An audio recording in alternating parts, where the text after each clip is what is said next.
જય શ્રી કૃષ્ણ. શ્રાવણ સુદ પાંચમ નાગપંચમી, શ્રીજીની ઉર્ધ્વ પૂજાનો પ્રાકટ્ય દિવસ. આજનો દિવસ છે એ શ્રીજીની ઉર્ધ્વ પૂજાના પ્રાકટ્ય દિવસ તરીકે મનાવાય છે.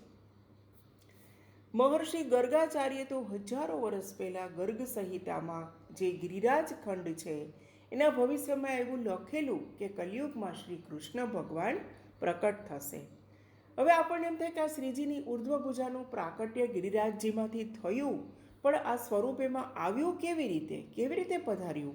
તો સૌથી પ્રથમ તો આપણે એના વિશે જોઈએ. આપણે બીજું બધું જાણીએ છીએ કે નહીં, આજે ઉર્ધ્વ પૂજાનું પ્રાકટ્ય થયું, વ્રજવાસીઓ તેમની માનતા લેતા, એ બધું જાણીએ, પરંતુ એ સ્વરૂપ એમાં પધાર્યું કેવી રીતે? તો સૌપ્રથમ તો આપણે એના વિશે જોઈએ.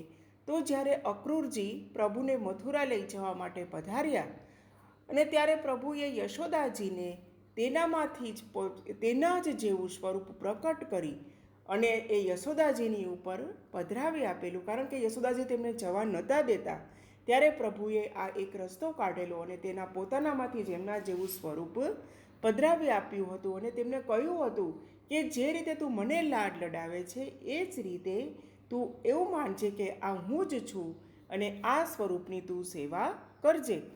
અને આ રીતે યશોદાજીએ જ્યાં સુધી ભૂતલ ઉપર બિરાજ્યા ત્યાં સુધી તેમની જે ઠાકોરજીએ કીધું હતું તે પ્રમાણે તેમની સેવા કરી હતી. અને જ્યારે યશોદાજી લીલામાં પધારી ગયા ત્યારે એ સ્વરૂપ છે એ ગિરિરાજજીમાં સમાઈ ગયું. હવે આ એની સ્ટોરી છે કે કેવી રીતે ગિરિરાજજીમાં આ સ્વરૂપ પધાર્યું.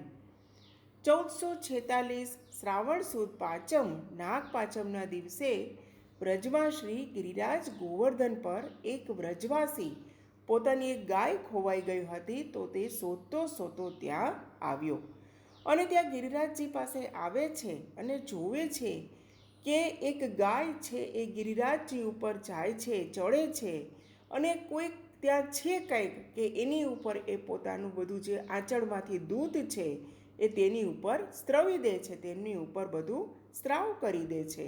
એ તેમને ત્યાં જોયું કે ગિરિરાજજીની ઉપર તરફ ઉઠેલી ભુજા ઉપર આ ગાય દૂધનો સ્ત્રાવ કરી રહી હતી અને તેમને અત્યંત કુતૂહલ થયું, આશ્ચર્ય થયું અને તો તે દોડતો ગામમાં ગયો અને ગામવાસીઓને આ બધી વાત કરી અને બધા ગામના લોકો પણ દોડતા ત્યાં પધાર્યા અને એ ઉર્ધ્વ પૂજાના દર્શન કરી અને એટલા ખુશ થયા અને ધન્ય બની ગયા કે એને આ દિવસને કાયમ માટે એક ઉત્સવ બનાવી લીધો આ દિવસને અને તેમને ઉત્સવ તરીકે ઉજવવાનું નક્કી કર્યું. અને તેથી આજના દિવસે પણ વ્રજમાં શ્રાવણ સુદ પાંચમના દિવસે મેળો ભરાય છે, લોકો આનંદ ઉત્સવ કરે છે. દિન નાગ પંચમી જાને સબ વ્રજવાસી આએ, તાલ મૃદંગ ઉપંગ બાજે મહાભાત બજાય. અને આ રીતે આ દિવસે એક ઉત્સવ બની ગયો અને વ્રજવાસીઓ તો દહીં દૂધનો ભોગ ધરાવવા લાગ્યા. રોજ કંઈક એને બધા વ્રજવાસીઓ કોઈ દહીં ધરાવે, દૂધ ધરાવે, માખણ ધરાવે અને કેટલા લોકો તો કંઈ એનું કામ ન થતું હોય તો તેમની માનતા થઈ ગયા અને તેમનું કામ પણ સફળ થવા માંડ્યું.